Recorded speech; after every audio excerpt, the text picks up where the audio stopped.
Hello everybody, this is Reviews and More, back with a quick kitchen item review. This is the mini Bundt cake maker from Dash. We picked this up from Target for 20 bucks. And before we get into the review, as always, it really helps out the channel if you like and subscribe to it.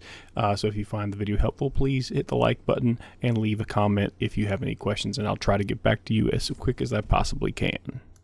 Alright, so first things first, with the unboxing taking place right now, it's fairly simple as far as item goes. It comes with a little 4-foot cord for the power. It's a little, like I would say maybe a 4 or 5 inch mini Bundt cake maker. This is effectively, it's a waffle iron. It's really what it is, that basically is designed to cook cake batter and cook it up. So that's essentially what we're dealing with here. It comes with all these little piecey parts, and right there, that's a key component to actually make it so you can lift out the cake easily and not burn your fingers. Although I will warn you ahead of time, that still does get hot, so wrap your fingers in like a paper towel or something prior to using it. So just use any given type of cake batter, mix it up. I just use some Betty Crocker, I think it was strawberry we picked out, and you see that I just sprayed some cooking spray on there as per the instructions.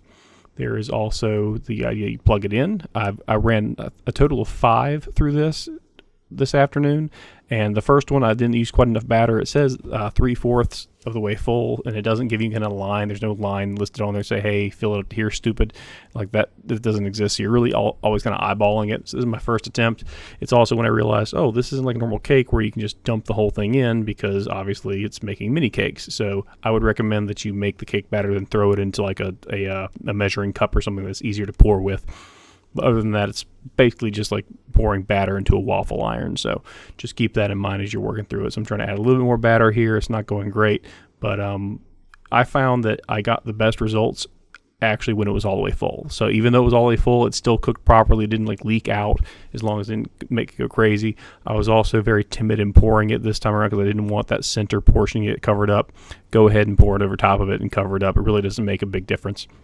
And if you do overfill it and it starts, like, the worst thing that'll happen is as the cake rises, it'll kind of lift up the lid a little bit, because that lid has no locking mechanism. And good thing too, because if you did, it would cause pressure.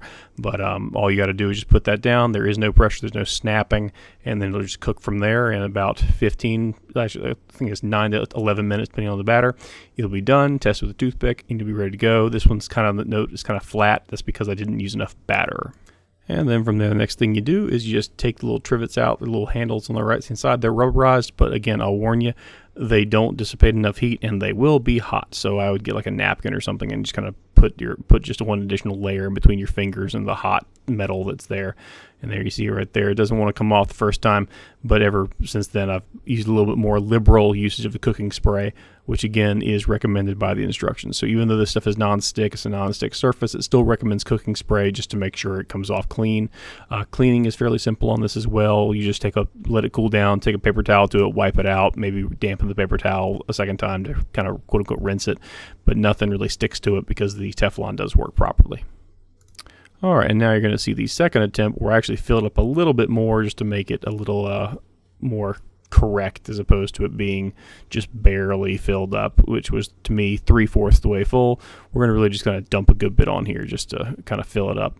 And again, the worst case scenario, and I didn't film it, but I did get basically the entire thing filled all the way up to the brim that it would hold, and all it did was, as the cake rose, it just kind of lifted up the top half of the Bundt cake maker, or the waffle maker, if you want to call it that, and it just kind of raised that up with it as it cooked. It didn't affect the cake. In fact, the cake came out looking honestly kind of better.